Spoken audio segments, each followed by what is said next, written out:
Hello friends, we are back with chapter, I believe 13, yes, chapter 13 of Because of Mr. Terupt. This is Alexia's chapter. We found out in the last chapter, which was Jessica's chapter, that Alexia is kind of a bully. So hopefully we'll see her turn around in that. I don't know, let's find out. Alright, Alexia. I saw Jessica talking to Danielle. I saw them playing. That double-crossing, no-good Miss Perfect from California. She was gonna get it. I went right up to her after recess and smacked her stupid book out of her hands. Who did she think she was, messing things up? I couldn't let her stand up to me and get away with it. Then somebody else might think that they could do that too. I wasn't about to let that happen. Nobody messes with Alexia. Then I had to deal with Danielle. I caught up to her inside and followed her into the bathroom. I was like, "What are you doing?" She backed up to the stall. "Nothing. What's wrong?" I was like, "You're crazy to be friends with a new girl. I told you she's been saying nasty stuff about you, how you smell like the farm." And she just now said, "Who's bigger, Danielle or the cows?" Now Danielle was crying. Score. I hugged her. I was like, "We've been friends a long time, Danielle. Since second grade. We don't need her." She was still crying. I hugged her again. I was thinking, this will teach you to mess with me, Miss Perfect. I let go of Danielle and walked over and stood in front of the mirror. I fixed the scrunchie in my hair and readjusted my scarf. I reapplied some princess pink lip gloss. I was like, "Don't you worry, Danielle. We'll get her." So that was short. That was the end of Alexia's chapter. So we're going to move on to Danielle. I ended up talking and playing with Jessica at recess. My troubles with Lexi weren't her fault. I told Jessica about Anna. Jessica thought Anna seemed nice, which was true. Anna was my science partner for the plant unit, and I liked working with her. "You stay away from that girl, you hear me?" Grandma said when I first mentioned Anna at home. "Your grandmother's right, Danielle. That girl comes from a bad family," Mom said. "She'll be a bad influence." I wanted to know why, so Grandma filled me in on Anna's story. I just listened, but I couldn't help thinking about the Anna I knew. She didn't seem bad at all. In fact, I already liked her. I wanted her to be my friend. I figured that as long as I wasn't going over to her house, I could be friends with Anna at school. Before long, it was time to head inside. I walked alongside Jessica until I saw Lexi marching towards us. She had a mean scowl on her face. She looked mad, real mad, like a mama cow determined to keep you away from her new calf. I rushed ahead. I didn't want to fight. I felt bad for leaving Jessica behind, but I wanted to avoid Lexi. I hurried inside and hid in the bathroom, but Lexi found me. The bathroom door flew open and she got right in my face. She told me all the mean things Jessica was saying about me. Like, you can even ask Katie or Emily. They'll tell you. Little Miss California's a two-face. Nice to your face and mean behind it. You need to stay away from her. I started crying. Why would Jessica say those mean things? Lexi hugged me for a second, but it didn't make me feel any better. Then she walked toward the sinks. She stood in front of the mirror, fixing herself. I sat in one of the stalls, wiping my tears. "Like, you know what else?" Lexi said. "Jessica's the one who killed your plant. Like, she knocked it over on purpose. She told me." I've known Lexi since second grade, when she was all nice. She even came over to my house one spring, but her feather boas weren't a good match for my farm, so she hadn't ever been back.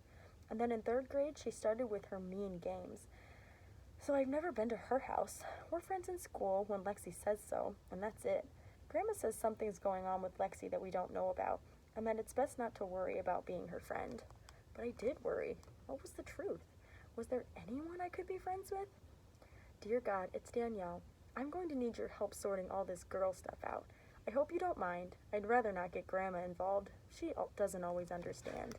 Thanks. Amen. Alright, so we have time for one more, and now it says that it's November in this book.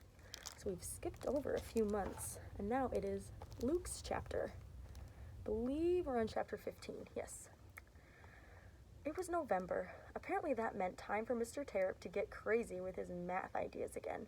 I think he was on a mission to put us through his math gauntlet. Dollar word. "We're going to figure out the number of blades of grass in the soccer field," he announced one day. "What? You're going to make us count grass?" Peter yelled. "That's nuts." "No way," Nick was hollering. Dollar word. "How are we supposed to do that?" Tommy said. I raised my hand. "Yes, Luke." "You mean we're going to estimate the total number, right?" I said.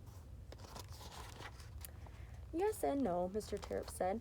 We'll actually do some calculating to get a reasonable approximation. I was beginning to think that Peter might be right. Yes, it's going to be difficult, but I know we can do it, Mr. Terupt said. Besides, if everything we did were easy, then you wouldn't learn anything. We need to be challenged in order to learn. Mr. Terupt was right about it being a challenge.